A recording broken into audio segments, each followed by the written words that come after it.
Hello दोस्तों, कैसे हो आप सभी। मैं उम्मीद करता हूं आप सभी जहां पर भी होंगे बहुत ही अच्छे होंगे।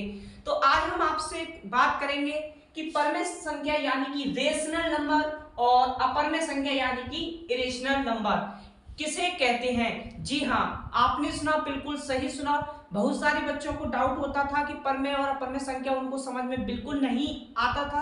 तो मैं पूरी उम्मीद के साथ कह सकता हूं आपको इस वीडियो को पूरा देखना है और आपके समझ में परमेय और अपरमेय संख्या जरूर आ जाएंगी।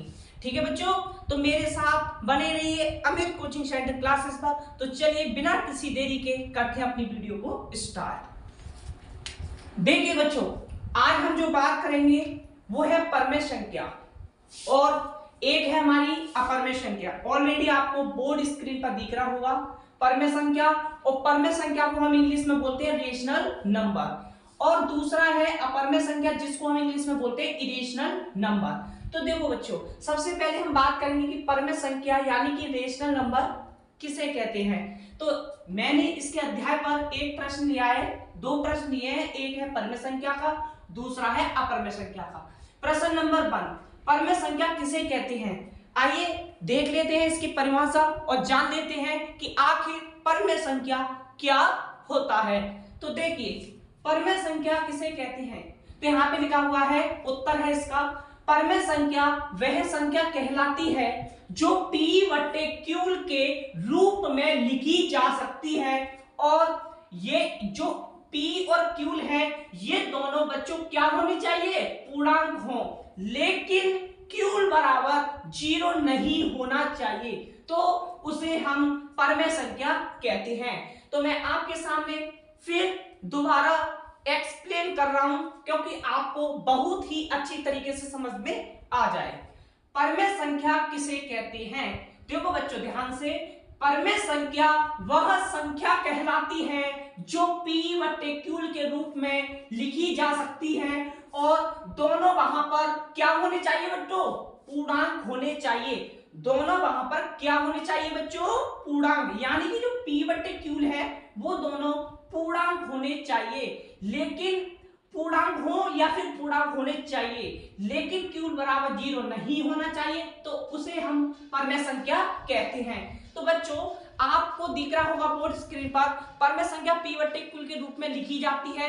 जी हाँ, आपने सुना, बिल्कुल सही सुना, लेकिन जो पी अपन क्यूल है वो दोनों बच्चों क्या होने चाहिए, पूर्णांक होने चाहिए। बच्चों क्या होने चाहिए, पूर्णांक, यानी कि पी बट्टे क्यूल के रूप में तो हो ही हो, लेकिन वहां पर दोनों पूर्णांक भी होने चाहिए बच्चों। यदि दोनों पूर्णांक नहीं होंगे तो वो परमेय संख्या नहीं होगी।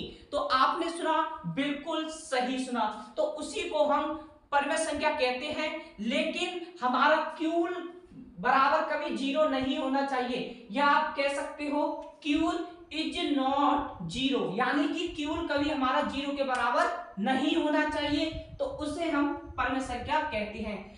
तो मैं उम्मीद करता हूं आपको ये समझ में आ गया होगा। जैसे कि मान लो पी अपन क्यूल के रूप में कौन कौन सी संख्या हो सकती है, जैसे बच्चों मान लो 4/3, ठीक है बच्चों, तो 4 को पी हो गया और 3 क्यूल हो गया।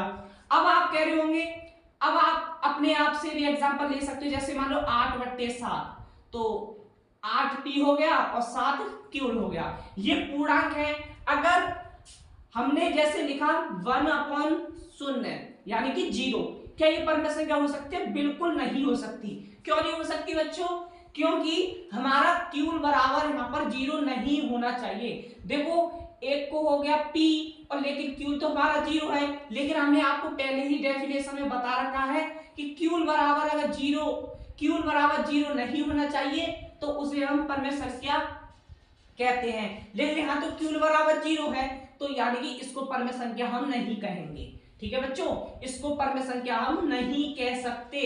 केवल हमें यह ध्यान रखना है कि पी अपन क्यूल के रूप में लिखी जा सकती है, वैसी संख्या उसे हम परमेय संख्या कहते हैं, लेकिन क्यूल बराबर 0 नहीं होना चाहिए और दोनों पूर्णांक होने चाहिए। जैसे कि 8/7, जैसे देखो पी अपॉन क्यूल के रूप में है ये, ठीक है बच्चों, कॉमा लगाएंगे। जैसे ले लो 6/8, ये पी अपॉन बच्चों क्यूल के रूप में है, कॉमा लगाएंगे। 5/4 ले लो, ये भी पी अपॉन क्यूल के रूप में है और यहाँ पर पूर्णांक भी है। ठीक है बच्चों, ये बहुत सारे एग्जाम्पल हैं, मैंने आपके लिए समझाने के लिए कहा है। लेकिन अगर आप कह रहे होंगे कि जीरो एक परमेय संख्या नहीं हो सकती, जीरो होती है, क्यों?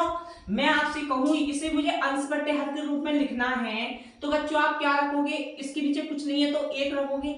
हमेशा ध्यान रखना बच्चों, p बराबर जीरो हो सकता है, लेकिन इसमें जो ध्यान रखने वाली बातें हैं वो है q बराबर हमारा जीरो नहीं होना चाहिए और दोनों हमारे पूर्णांक होने चाहिए, इसलिए p हमारा जीरो हो सकता है और लेकिन हमारा q बराबर कभी भी जीरो नहीं हो सकता। तो ये भी एक परमेय संख्या के रूप में है, जीरो को p मान लो और नीचे जो q है उसको क्या मान लेंगे बच्चों, एक मान लेंगे।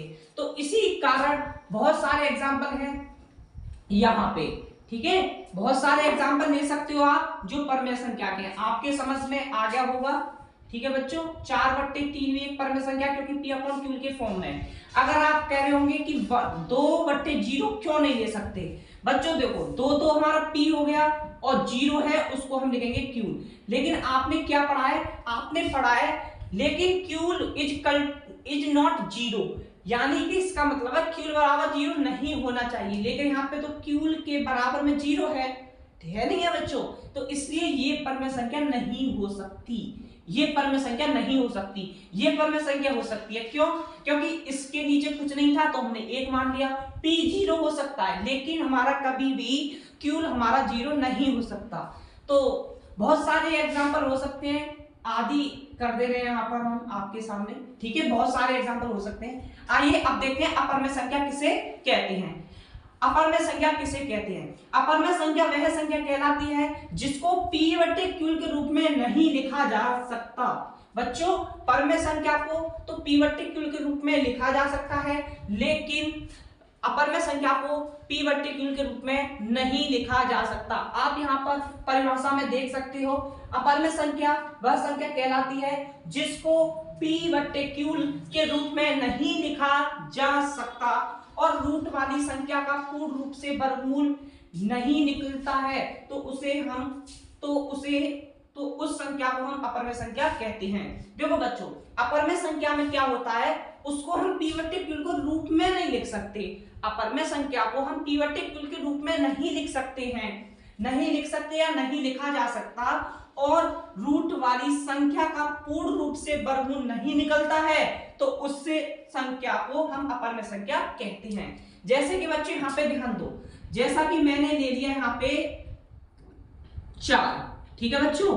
अब यहाँ पे देखो अंडर रूट वाले सवाल ऑलरेडी आप जानते होंगे, अगर नहीं जानते हैं तो आप सीख जाओगे अंडर रूट वाले सवाल। पहले हम इसको खत्म करेंगे, फिर मैं आपके इस वाले सवाल की वीडियो भी आपके सामने शो करूंगा।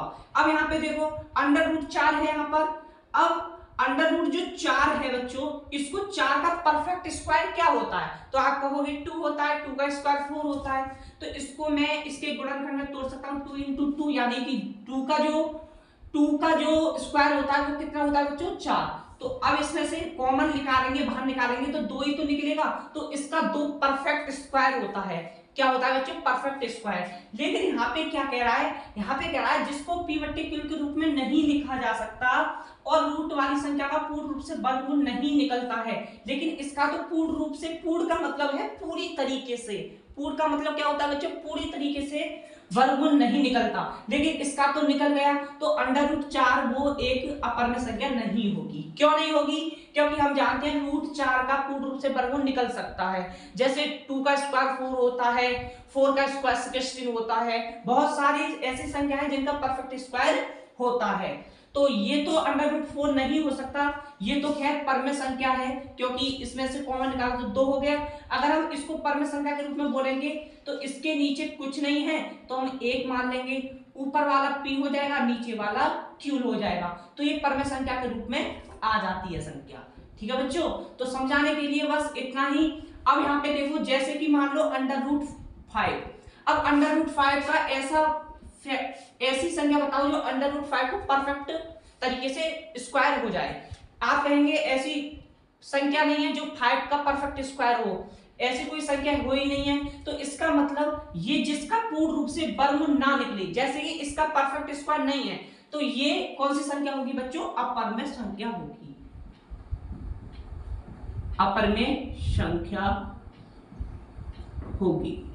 क्या होगी बच्चों? अपर में संख्या होगी। जैसे बहुत सारे एग्जांपल हैं। अगर मैं आपसे कहूं मान लो √3, ऐसा कोई सा नंबर है परफेक्ट जो √ वर्ग करने पर यानी स्क्वायर करने पर 3 आए, तो आप कहोगे ऐसा कोई सा वर्ग नहीं है। और अगर हम √ से निकालेंगे तो वो भी पॉइंटों में आएगा। ठीक है बच्चों, तो इसका मतलब इसका भी परफेक्ट स्क्वायर नहीं है।